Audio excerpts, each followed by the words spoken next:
Cimoooooooo! What's going on, guys? It's Cimo, and today I'm bringing you my recap of the LA Regionals along with my deck profile and my matchup discussions.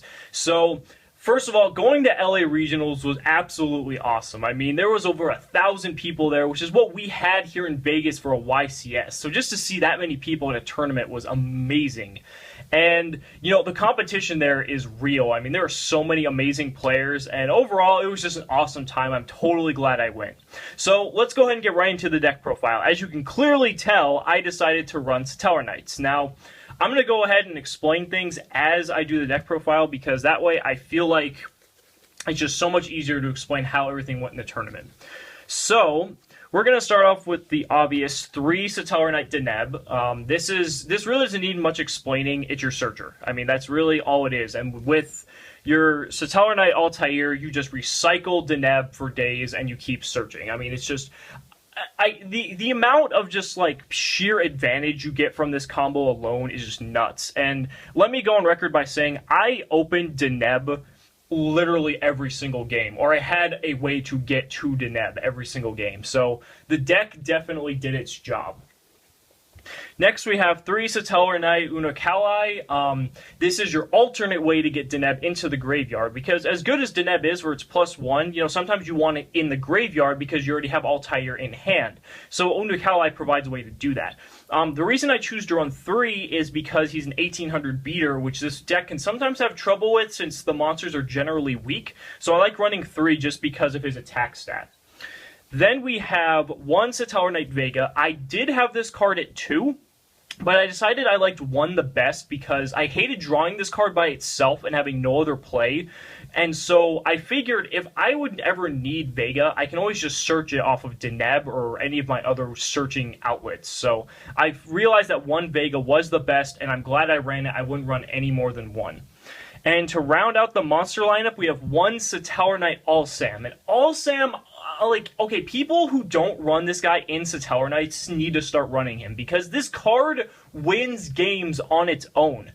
If your opponent starts playing very defensively, and it's just really hard for you to just mount any sort of offense, just start just recycling Alsam for the 1,000 damage it can do. It can hands down win you games, and in time, Alsam is a godsend. So I was so happy I ran Alsam, because he was just incredible. So that's it for the monsters. That is only 11 monsters. Now, that might seem like a little, but we're going to show you how we get into those monsters really easily. So, triple pot of duality, this is obvious. Now, you may think with all the special summoning that you have going on that pot of duality is not a good choice. On the contrary, if you get one of your monsters, you're good to go. And so, pot of duality is good for searching out any of your other resources in your deck. Then I decided to go with 3 Upstart Goblins. I was really hesitant to run this card at first because I just didn't really like it, but then I realized how, like, with the speed of this deck, like, not running Upstart Goblin, and in comparison to running Upstart Goblin, it's kind of night and day. So the Upstart Goblins just put an incredible amount of speed into the deck.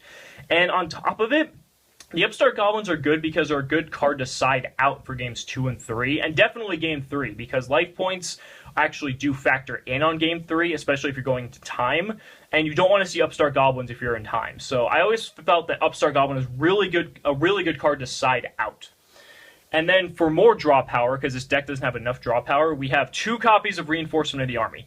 Now, the thing about Rhoda, and with the Pot of Dualities and the Upstart Goblins, there are so many games where you can go through 4 to 5 cards of your deck in a single turn.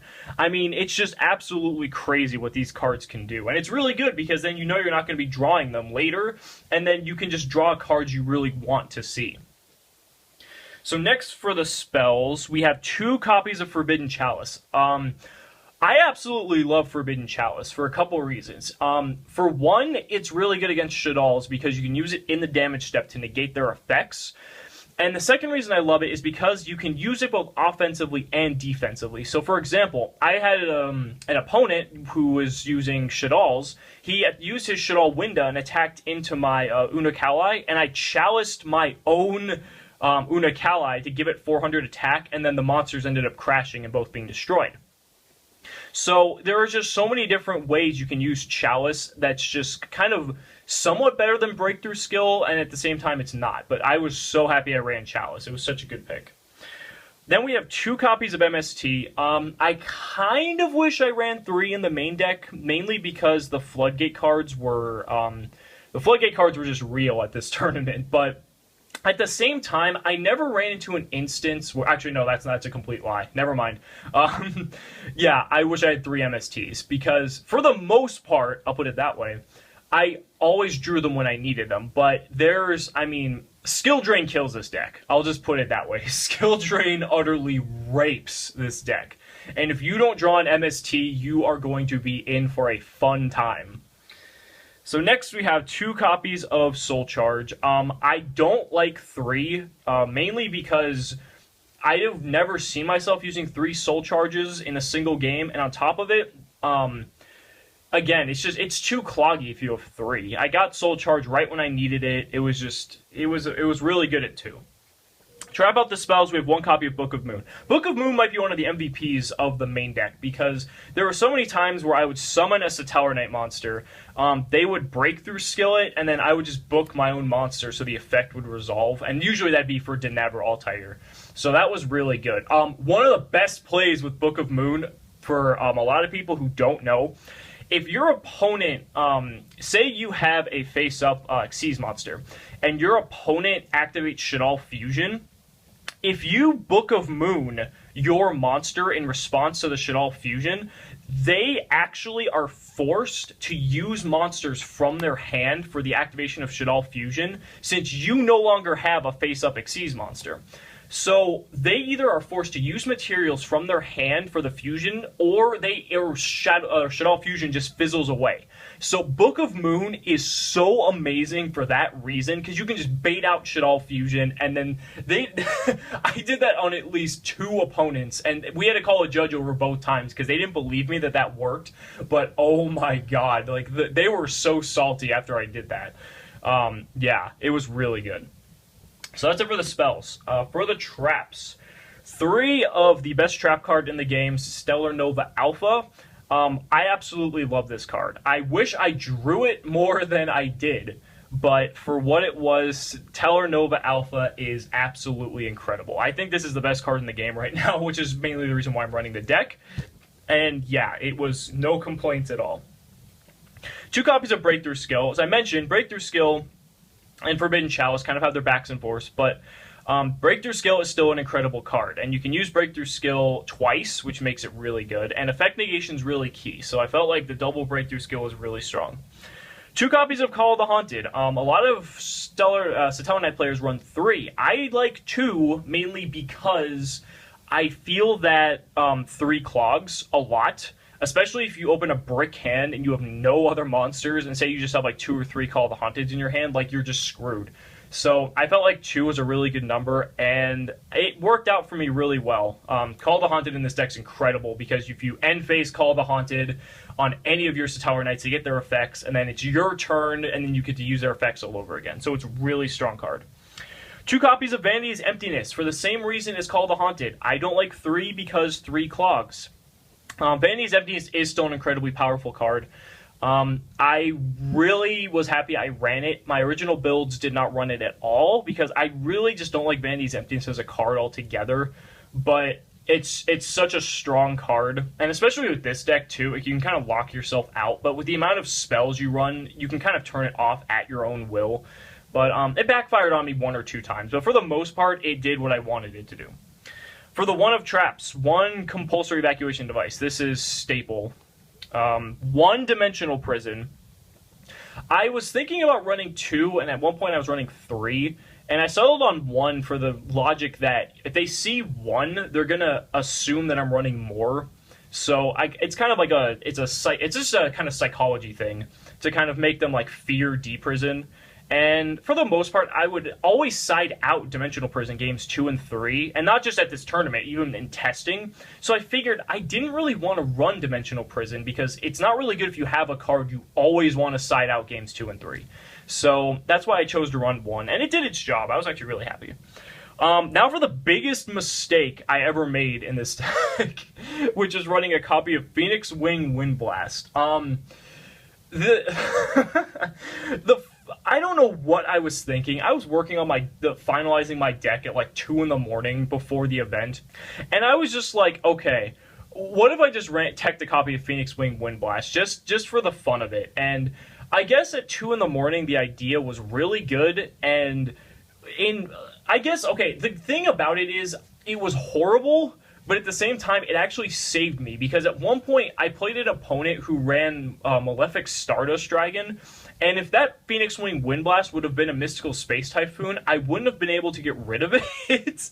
So that is the situation where it helped me. The thing is, I always sided this card out games 2 and 3 because there are just so many better options, and yeah, don't run this card in this deck. It's not good. 1 copy of Soul Drain. I decided to main deck Soul Drain as a meta call because I was doing a lot of research, and a lot of the top decks were either Shaddolls or Burning Abyss, and I was just like, well, this card doesn't affect me in any shape, way, or form except for Deltaros, I believe might be the only card. So I'm like, well, we're just going to run it, and thank God I did, because this card was the bane of so many of my opponents' existence. It was just incredible. And then finally, 1 Solemn Warning, which is just staple, obvious. So that's it for the main deck. For the extra deck, we have 2 copies of Stellar Knight Deltaros. I don't believe there was a game where I went into both, because since I moved Vega down to 1 copy, I feel like it's kind of a lot more difficult to go into 2 Deltaros in a single game. However, I wanted to have 2 just in case, because Deltaros is just such an amazing card. Deltaros is, like I said, it's amazing. I really don't have to go into how good he is, but he is so important, and yeah, he's just amazing. 1 copy of Abyss Dweller. Abyss Dweller is really good just to prevent Shaddol effects, Burning Abyss effects. It's just really good card all around. 1 Karen Gorgon, the Anti-Luminescent Knight. He put in work protecting my Vanity's Emptiness, just really any of my cards. Karen Gorgon was really good. He was also good just as a beater and to bait out cards that I just wanted to get rid of. So I was actually hesitant to run him at first, but then I realized how good he really is, so I decided to go with him. 2 copies of Castel, the Skyblaster Musketeer. Castel is the rank 4 of the format. He is just so good. I mean, it's incredible. I would go into both copies of him in plenty of my games. So I was so happy I ended up running 2. 1 Constellar Omega. This is for if I know my opponent runs a lot of Dimensional Prisons, or just really just to bait out cards, because there aren't a lot of ways to stop Omega if they don't have like a good monster to really get rid of him. So I felt like running the Omega was a good call, and it was. I actually used him quite a few times.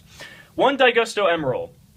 For those of you who don't know with Satellar Knights, how Daigusto Emerald works is once you use all 3 of your Altairs, you recycle them back with your 3rd one, detach, and then recycle all 3 of your Altairs back into your deck, and you get to do it all over again. So this card is key.